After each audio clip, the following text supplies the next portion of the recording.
When it comes to aligning objects manually, you might want to make use of the rulers and the guides. Now to access the rulers, you either press Command or Control R on the keyboard, or you go to View and you open up the rulers by clicking on this Show Rulers button. If I click on this, now I can see the rulers. And let's say, for example, I want to create a guide somewhere around here. In order to do that, I simply need to move my cursor to the ruler on the left-hand side, and the cursor will turn into a double arrow. I then click and drag a guide out from there. I can now move it anywhere I like, let's say here, and I let go. And then this guide can be used to snap objects to. This is something that's not going to render out in the final export, so you won't actually see the guide when you do the final render, but it's something that you can use to keep you on track.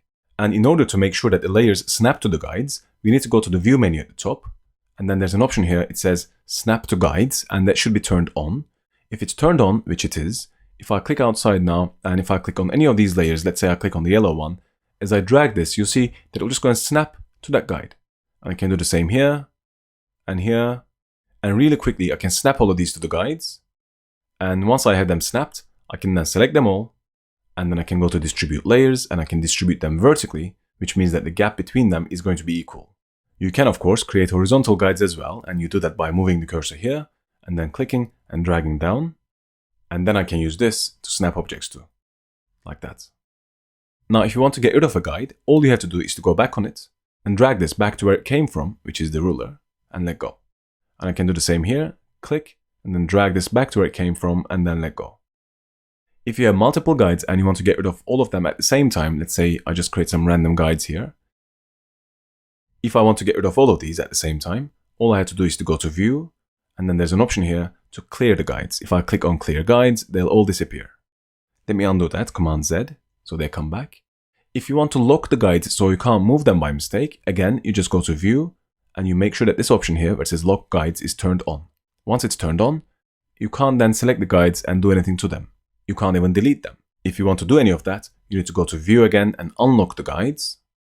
Then you can do whatever you like with those guides.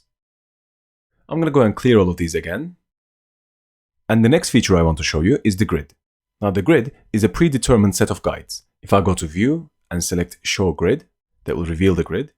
And by default, it's not going to do anything. It's just going to sit there as guides, and things won't even snap to the grid.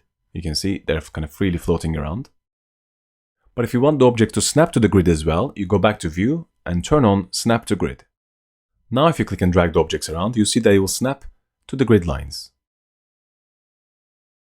You can do the same here, and so on. And if you want to change the size or the appearance of your grid, you go to your Preferences. And on the Mac, this is inside the After Effects menu at the top, and it's here, Preferences. On Windows, it's inside the Edit menu, right at the bottom, it will say Preferences. So I'm on a Mac, so I'm going to go to After Effects CC, Preferences, and an option here is for Grids and Guides, so I'm going to click on this. This will bring up the preferences for the grids and the guides. I can change the color of the grid, so if I go down here, let me just change this to something else, let's say, I don't know, maybe a red color. And if I hit OK, and OK this one as well, you see my grid lines are now red. If I go back to it, so if I go back to my preferences and grids and guides, I can also change the distance between every grid line. So if I click on this, and let's say we set this to 200, and if I hit OK, you'll see that the distance between every grid line is 200, and incidentally, that happens to be the same size as my square. If I click and drag these squares around, I can fit them in any of these grids, like so. So if I put it here, and this one can go there, and so on. Maybe this one can go here. And there's also something else called subdivisions, and those are these smaller grid lines. So if I go back to my preferences again, into grids and guides, I can tell it how many subdivisions I want from here. So if I set this to be, let's say, 10, and OK that one, I'm now going to have 10 subdivisions here instead of 4. Let's go back to the preferences one last time, and into grids and guides. I'll set this back to 4, and the distance between the grid lines, I'm going to set this back to 80. And the last option I want to show you here is the style of the grid. By default, it's set to lines, so that's what you're seeing here, just lines. You can change that from lines to dashed lines. That's the second option here. So you're going to see dashed lines, or you can change it to dots to see dots instead of the lines. And while we're here, let's have a look at the color of the guides as well. It's down here. And you'll find yourself changing this every now and then, because let's say, for example, you have a purple background. Having purple guides won't really be useful. In that case, you can change it to something a bit more contrasty, let's say like green. and then hit OK. And then when you press OK here, all your guides are going to turn green, which will make it easier to see in front of a purple background.